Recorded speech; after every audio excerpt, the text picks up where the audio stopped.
todos que nos acompanham no canal Estudos Espíritas por Angélica e Ricardo. Espero que bem. Hoje estudaremos as parábolas dos vinhateiros homicidas ou lavradores maus, segundo cada autor, né? Primeiramente, vamos sintonizar com os bons espíritos, elevando os nossos pensamentos, relaxando em nossos assentos e fechando os olhos para fazer a prece que Jesus nos ensinou. Pai nosso que estais nos céus, santificado seja o vosso nome. Venha a nós o vosso reino, seja feita a vossa vontade, assim na terra como no céu. O pão nosso de cada dia dai-nos hoje. Perdoai as nossas ofensas, assim como perdoarmos a quem nos tem ofendido. Não nos deixeis cair em tentação, mas livrai-nos do mal, porque vosso é o reino, o poder e a glória para todo sempre. Essa parábola nós vamos encontrar no livro da Gênese, de Allan Kardec, nos evangelistas Mateus, capítulo 21, versículos de 33 a 41, Marcos, capítulo 12, de 1 a 12, nos itens, e de Lucas, capítulo 20, versículos de 9 a 19. Havia um pai de família que, tendo plantado uma vinha, a cercou com uma sebe e, cavando a terra, construiu uma torre. Arrendando-a depois a uns vinhateiros e partiu para um país distante. Ora, estando próximo o tempo dos frutos, enviou ele seus servos aos vinhateiros para recolher o fruto da vinha. Os vinhateiros, apoderando-se dos servos, deram um, maltrataram o outro e a outro apedrejaram. Enviou-lhes outros servos em maior número do que os primeiros, e eles os trataram da mesma maneira. Por fim, enviou-lhes seu próprio filho, dizendo de si para si: ao meu filho terão algum respeito. Mas os vinhateiros, ao verem o filho, disseram entre si: aqui está o herdeiro, vinde, matemo-lo, e ficaremos donos da herança. E com isso, pegaram dele, lançaram-o fora da vinha e o mataram. Quando o dono da vinha vier, como tratará esses vinhateiros? Responderam-lhe: fará que pereçam miseravelmente esses malvados e arrendará a vinha a outros vinhateiros, que lhe entreguem os frutos na estação própria. Sabemos que as parábolas de Jesus tinham uma linguagem simbólica, e daí temos que o pai de família seria Deus, nosso Pai, Criador do planeta e das leis que lhe regem. A vinha é um dos elementos que mais aparece nas falas de Jesus, pois ele se utilizava de elementos presentes da vida cotidiana da época para que os que o ouviam entendessem as suas expressões. Aqui na parábola, a vinha significa a terra, com as leis divinas, poderiam ser a sebe e a torre que protege e lhe promove então a harmonia. Lagar, local onde o produto da vinha é purificado e se extrai o licor. Este seria as experiências do espírito desenvolvendo as virtudes. Do livro O Universo Maravilhoso das Parábolas, de Eliane Alves Batista, temos que a terra é também a vinha do Senhor, campo precioso de trabalho, onde o espírito transforma no lagar das provas e expiações necessárias o seu caráter, burilando-se dia a dia nas experiências enriquecedoras que a vida lhe proporciona. Assim, como a uva no lagar se transforma em vinho puro, também o homem na terra caberá a devida transformação a seu tempo, através das sucessivas reencarnações. Para tal desiderato, estamos cercados dos mais amplos recursos com os quais Deus nos ampara. Assim como a vinha protegida pelo valado ou sebe e a torre que garantem ao trabalho e ao trabalhador, também o homem da terra conta com inumeráveis benefícios que o ajudarão a seguir sua jornada sob a misericórdia do alto. Torre. A torre é um edifício alto com o objetivo de proteção. Mostra a necessidade de vigiarmos constantemente a fim de que nossas opções estejam de acordo com o ideal da paz proposto pela lei divina. Serve, sobretudo, para verificar se a vinha está sendo atacada, envolvida ou invadida por alguma força estranha. Este trecho está no livro refletindo sobre as parábolas de Jesus, de Juarez Barbosa Perecer. Vinhateiros.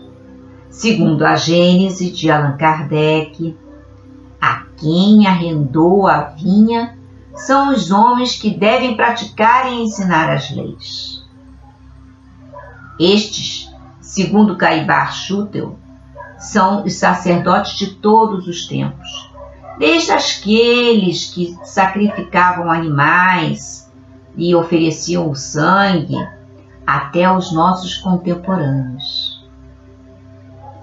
E arrendando-a a alguns lavradores, partiu para longe. O arrendamento é um contrato onde o proprietário cede por um tempo e por um preço a sua propriedade.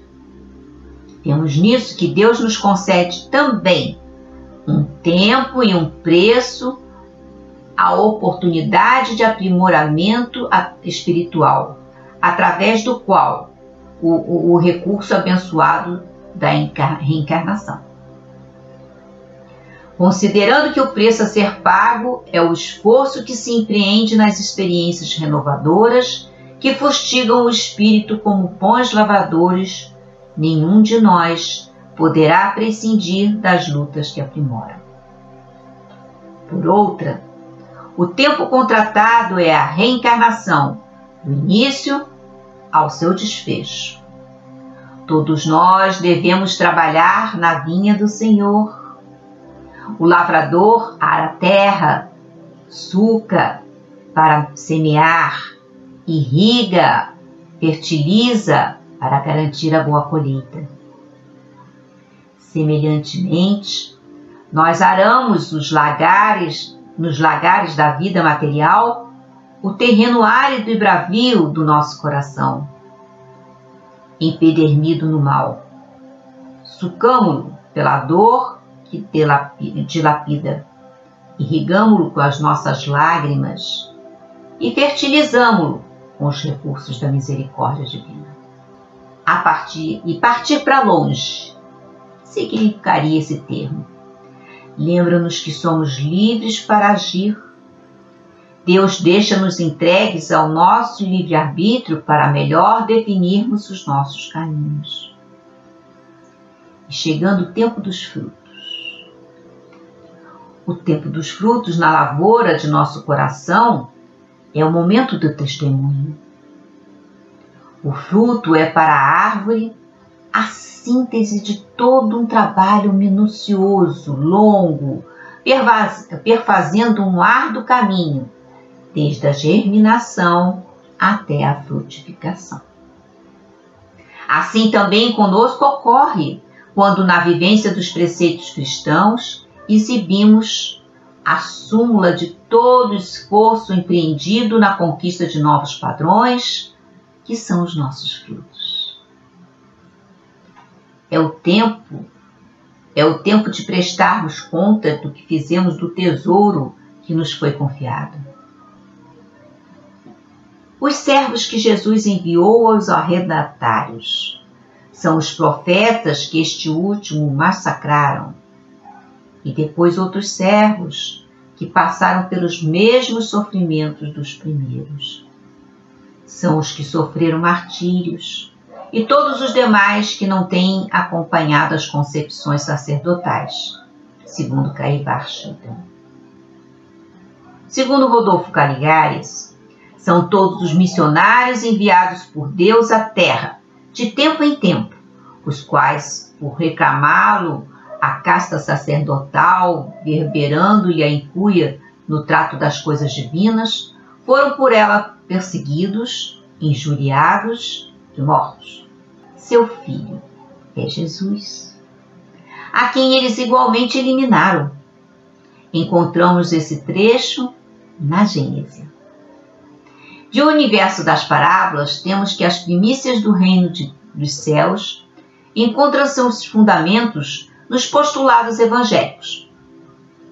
Para o que o Verbo se fez carne, desceu da luz às trevas, como mensageiro maior de Deus, para nos ensinar aos homens o caminho da verdade e da vida. Mas eles não quiseram ouvi-lo e o submeteram à crueldade, assoberbados que estavam pelas glórias fartas de seus reinos perecíveis, embriagados pela vaidade destruidora e enceguecidos pelo seu orgulho milenar. Afrontaram o Filho do Homem, riram de suas sábias lições e o levaram à crucificação. Quando, pois, vier o Senhor da vinha, que fará aqueles lavradores? A lei pune a criatura naquilo que errou. Deus não castiga ninguém, mas o jugo de suas leis tem o papel de reeducar a criatura, proporcionando recursos novos para o reencontro com a casa do Pai, retornando aos caminhos perdidos nos momentos de insânia e de arbitrariedade. Cada um recebe pelo que semeou em redor de seus passos. A justiça da lei sempre se faz presente ao julgamento de nossos atos. De A Gênese. Ao cabo de 18 séculos, tendo chegado à idade viril, a humanidade está suficientemente madura para compreender o que o Cristo apenas sugeriu. Porque então, como ele próprio disse, não o teriam compreendido. Mas se algumas palavras do Cristo se apresentam encobertas pelo véu da alegoria, pelo que concerne à regra de proceder, às relações dos homens com os homens, aos princípios morais que ele expressamente condicionou à salvação, seus ensinos são muito claros, explícitos, sem ambiguidade, que fizeram das suas máximas de caridade, de amor e de tolerância, das recomendações que fez aos seus apóstolos para que convertesse os homens pela brandura, pela persuasão, da simplicidade, da humildade, do desinteresse e de todas as virtudes que ele exemplificou. Em seu nome, os homens anamatizaram mutuamente e reciprocamente se amaldiçoaram. Estrangularam-se em nome daquele que disse: todos são irmãos. Do Deus infinitamente justo, bom e misericordioso, que ele revelou. Fizeram dele um Deus cioso, cruel, vingativo e parcial. Aquele Deus de paz e de verdade sacrificaram nas fogueiras, pelas torturas e perseguições. Muito maior número de vítimas do que as que em todos os tempos os pagãos sacrificaram aos falsos deuses.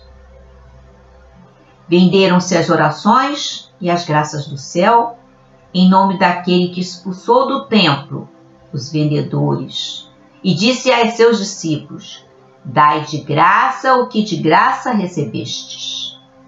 Conforme esclarece Caibar Schutel, os maus vinhateiros constituem também a classe sacerdotal que nada fez à humanidade e ainda os fascinou com seus cultos aparentosos e dogmas horripilantes. São bem representados pelos obreiros fraudulentos e mercenários que proliferam no mundo, vendendo a fé, a salvação e as graças. Não pensemos que esses maus obreiros ficaram no passado, nos registros históricos que o tempo empoeirou. Eles ainda proliferam assustadoramente nos dias atuais. Estão por todo lugar, pelas ruas, dentro de casa, em todo lugar. No capítulo 54 da Vinha de Luz, Emmanuel nos adverte: o orgulhoso descende dos doutores de Jerusalém ainda vive. Atravessa todas as organizações humanas. Respira em todos os tempos terrestres. Acredita-se que o herdeiro único da divina bondade ainda aprecia-se não pelo prisma do orgulho pessoal. A morte, afrontosa aos vinhateiros, é a resposta da lei diante da ação má. A única morte que podemos entender é a morte pelo pecado, como nos ensina Paulo na sua carta a Tiago, capítulo 1, versículo 15. Depois, havendo a concupiscência concebido, dá a luz ao pecado, e o pecado, sendo consumado, gera morte. A infração à lei cria para o espírito um estado de morte, a que Paulo se refere. Somente a retração frente à consciência culpada é que dará ao indivíduo condições de ressurgir para a vida. A parábola fala também em arrendar a vinha a outros lavradores. Sabemos que os primeiros não estavam prontos para receber a mensagem e por isso agiram daquele modo. Mas os que vierem depois saberão, produzindo frutos a seu tempo. Somente a maturidade espiritual é que nos garante o êxito na caminhada evolutiva. Por isso, vamos vibrar para que sejamos bons obreiros e possamos produzir bons frutos, em abundância para nós e para os que nos cercam. Vamos vibrar para o nosso planeta, para que haja mais compreensão, compaixão e solidariedade. Vamos vibrar para o nosso país, pelos nossos governantes, para que sejam bem intuídos e tenham ouvidos de ouvir aos bons espíritos, que promovem a paz e a fraternidade. Vamos vibrar pelos hospitais, presídios, abrigos e locais onde tem muito sofrimento. Vamos vibrar pela comunidade religiosa, pelas casas espíritas, pela nossa casa espírita. Vamos vibrar pelos nossos amigos, parentes e por aqueles que têm algo contra nós. Vamos pedir licença para vibrar por nós mesmos e deixar uma vibração para onde ela se faça mais necessária. Obrigado aos bons espíritos que nos ajudaram nesse estudo. Obrigada a Jesus que nos mostrou o caminho, nos revelou a verdade e nos ensinou a melhor maneira de viver para alcançarmos a felicidade. Obrigada ao nosso Criador, que tudo nos oferece para a nossa evolução. Obrigada a você que nos acompanha nesse canal. Se gostou, dê o seu like, faça um comentário, acrescente o que você já vivenciou, inscreva-se no canal, pois toda vez que houver uma nova postagem, você receberá uma mensagem. Um grande abraço e muita paz.